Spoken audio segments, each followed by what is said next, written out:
Hello, जय श्री राम, राधे राधे। मैं Suraj Singh Bhadauria. Happy new year सभी को। आज इस व्लॉग में मैं आपको दिखाता हूँ इंडियाज़ मोस्ट हॉन्टेड विलेज फुलधारा। आइए साथ में एक्सप्लोर करते हैं।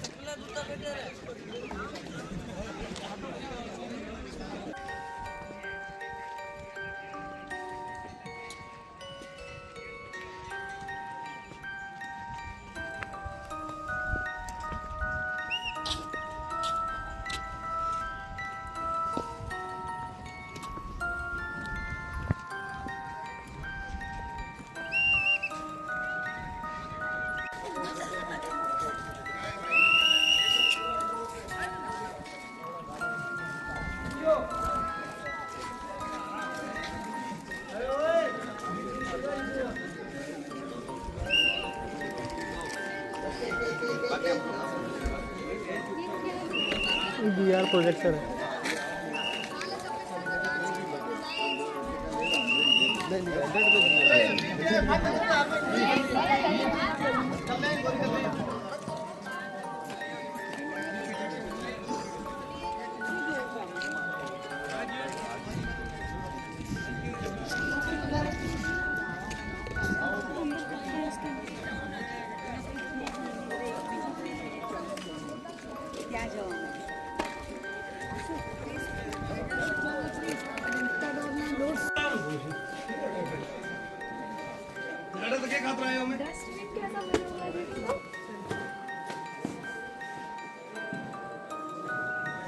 जूते पहन के घुसा इसमें ना।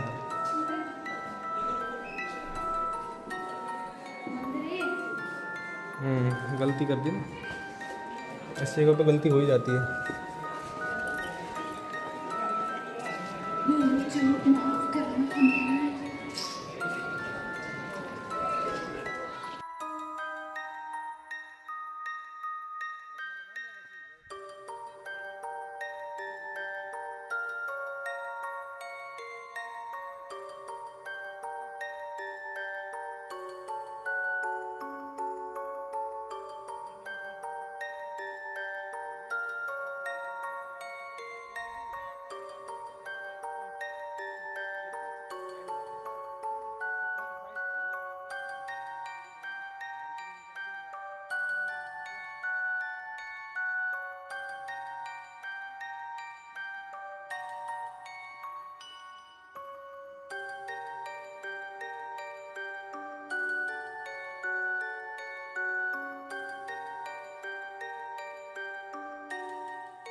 देखो, आज के 800 साल पहले ये फुलधरा गांव हुआ करता था जी, और जिसमें पालीवाल ब्राह्मणों के द्वारा बसाया गया था। बहुत ही सुनियोजित तरीके से, अच्छे धनदार परिपूर्ण तरीके से, बहुत ही अच्छे तरीके से खेती होती थी। सब कुछ समृद्ध होता है यहाँ पे, जैसे कि विकसित जो देश होता है, विकसित राज्य होता है, उस तरीके से हर एक चीज़ थी यहाँ पर। फिर अचानक क्या हुआ कि यहाँ के जो दीवान था, जिसमें मेरे राजा, हाँ, राजा से दीवान होते थे, तो उन्होंने क्या किया, पालीवाल ब्राह्मणों की बेटी का दिल आ गया, तो बोला कि इसकी शादी करनी है मुझे, आप ये मुझे दे दीजिए। पालीवाल ब्राह्मण हमारे समाज की हम लोग बात करें तो हमारी इज्जत होती है बेटी, बिल्कुल। तो उन्होंने कहा कि हम लोग ये तुम्हें नहीं सौंप सकते। तो चूंकि दीवान सलीम सिंह का यहाँ पर राज था, तो उसने कहा कि ठीक है, आप एक काम करो, उसको आज का आज खाली कर दीजिए, ठीक है।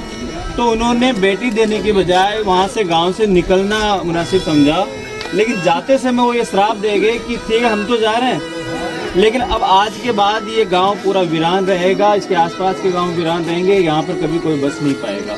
तो ये शापित गांव कहा जाता है, और ऐसा बोला जाता है, माना जाता है कि आज भी रात के साय में यहाँ पर आत्माएं भटकती है, कैमरे अचानक बंद हो जाते हैं। हकीकत क्या है क्या नहीं है, लेकिन कहीं ना कहीं इतिहास कह रहा है अपने आप से कि मैं भी कभी इस स्थिति में यहाँ पर रहा हूँ, और हम लोग उसी इतिहास को देखने के लिए, उसी को देखने के लिए जो आप लोग सुनते हैं, देखते हुए हैं, उसी को हम लोग प्रैक्टिकली यहाँ पर आए हैं। सर, आप विजिट करवा सकते हैं। देख रहे हैं यहाँ पर हर एक चीज़ मतलब सुदृढ़ तरीके से बनी हुई है। एक परिपक्व जैसे उस समय जो महल हुआ करते थे ठीक उसी तरीके से। आइए आप लोग। चलो जी रमाकांत जी जो सभा से यहाँ पर चला करते थे, उनके मंत्री में यहाँ पर बैठा करते थे। इसी तरीके से जैसे एक महल होता है, ठीक है, राजा का, और एक दीवान और उससे नीचे सूबेदार। तो जो गांव का मुखिया था वो ये चीज़ यहाँ पर है। और आप लोग देखेंगे इस तरीके से छोटे छोटे बहुत सारे घर हैं जो बसे हुए हैं। तो हमारे लिए वो महत्वपूर्ण बात ये थी कि हम समझौता नहीं करेंगे, हमारी बेटी हम तुम्हें नहीं देने वाले। मतलब नारी शक्ति को, नारी शक्ति, हाँ, मतलब एक बेटी एक बाप के लिए गौरव की बात होती है, ठीक है। तो हम हमारी इज्जत तुम्हारे हाथ में नहीं दे सकते। पगड़ी थी वो उन्होंने गांव छोड़ दिया। सलीम सिंह ने कहा कि ठीक है, अगर तुम ये बेटी है मुझे नहीं दे सकते हो, जैसे कि मुगलों की एक परंपरा चली आ रही थी कि तुम्हारी बेटी दे दो, समझौता कर लो। और हमारे राजस्थान का इतिहास रहा है, महाराणा प्रताप का इतिहास है, बोले नहीं हम समझौता नहीं करेंगे। ठीक वैसे ही उसी परंपरा को निभाते हुए उसी तरीके से तो उन्होंने कहा कि नहीं, हम हमारी बेटी तुम्हें नहीं दे सकते। बोले नहीं दे सकते तो आप खाली कर दीजिए। पर ठीक हम लोग खाली कर देंगे, लेकिन जाते जाते, क्योंकि वो कहते हैं कि जिसमें विश्वास होता है, जिसमें आत्मसम्मान होता है, उसके द्वारा बोली हुई शक्ति, उसके द्वारा बोला हुआ हर एक वो शब्द कहीं न कहीं सत्य साबित होता है।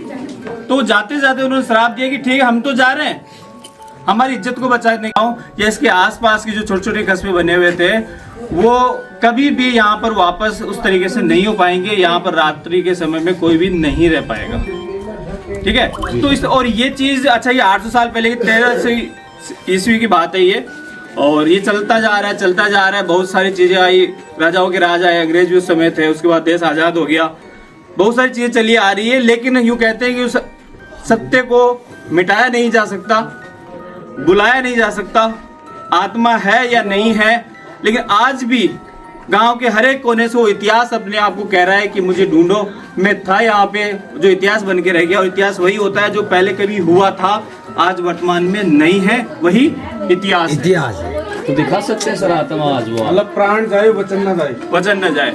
अच्छा बिल्कुल, जैसे आपने कहा कि क्या दिखा सकते हैं कि ऐसा कुछ है, बिल्कुल देखो महसूस किया जा सकता है, उस अदृश्य शक्ति को महसूस किया जा सकता है। जैसे भगवान को कभी आप में से किसी ने महसूस किया है? और ऐसा ही कहा जाता है कि जिसके गण कमजोर होते हैं तो उसके लिए भूत और वो भी महसूस होता है। अजीब सा साया, जिसको हम लोग विज्ञान की भाषा में नेगेटिव एनर्जी कहते हैं। आप समझिए, विज्ञान भी इस चीज को मिटा नहीं पाया है, वो अपने शब्दों में परिभाषित करता है पॉजिटिव एनर्जी और नेगेटिव एनर्जी। जहां पर आपका कैमरा डगमगाने लगता है, जहां पर अजीब सी सनसनाहट सी आवाज आने लगती है, जिसको हम लोग कहते हैं भूत है, आत्मा है, वही साइंस क्या कहती है? नहीं, नेगेटिव एनर्जी है। आप समझिए, आप संस्कृत में क्या बोल रहे हैं, हिंदी में क्या बोल रहे हैं, इंग्लिश में क्या बोल रहे हैं, तो वो उसको क्या कह रहा है? नेगेटिव एनर्जी है। हम उसको कहते हैं भी आत्मा है, ठीक है। तो यहाँ पर महसूस किया जाता है, कई लोगों ने महसूस किया है, हो सकता है हम में से किसी को महसूस हो जाए। सही है। और क्योंकि सुरक्षा की दृष्टि से भी सरकार ये देखती है कि जब ऐसी चीजें चली आ रही है, किसी के साथ ऐसी घटनाएं घटित हो जाती है, सत्य है या नहीं है, दैट इज सेकेंडरी पार्ट। आपके साथ कुछ हुआ या नहीं हुआ वो सेकेंडरी पार्ट है, लेकिन जो हो चुका है वो प्राइमरी है, उसको नकारा नहीं जा सकता। मतलब ये रहस्य में घटना हो चुकी है, घटना हो चुकी है, और गवर्नमेंट इसको कहीं ना कहीं संरक्षित करके एक रिजर्व एरिया के रूप में, कि हमारा इतिहास कभी ऐसा हुआ करता था। जैसे कहा जाता है कि सिंधु घाटी सभ्यता या हड़प्पा सभ्यता में बहुत विकसित नगर हुआ करते थे, ठीक वैसा ही नगर ये उस समय हुआ करता था। और आप भी देख पा रहे हैं जब आपने जैसलमेर के बाद यहाँ पे एंट्री की तो बहुत सारा एक वीरान एरिया हमारे सामने था, ठीक है। 60-65 किलोमीटर के दायरे से आप निकल के आए हैं, कहीं पर भी इस तरह का गांव बना हुआ नहीं है। तो वो गांव, वो सभ्यता यहाँ पर थी, और जो बाद में वीरान हो चुकी है, और जिसको आप लोग आज देख रहे हैं। आपके बाद भी कई लोग आएंगे, बहुत सारे वीडियोज हमारे सामने निकल के आते हैं, और ऐसे आते रहेंगे। तो ये कितने साल पुराना है? ये 1300 ईस्वी की बात है, और लगभग 800 से 1000 साल पुराना इसकी बात कही जाती है, ठीक है। तो जिस दीवान सलीम सिंह था, तो मैंने अभी बताया। तो क्या होता है कि राजा को कहते हैं पैसे वालों के साथ खूब माफ होते हैं, सही है। सही बात। ठीक है, राजा कितनी भी रानियां रख सकता है, लेकिन आप में से कोई अगर एक से अधिक रखने की कोशिश करेगा तो कहीं हमारा समाज उसको दबाने की कोशिश करेगा।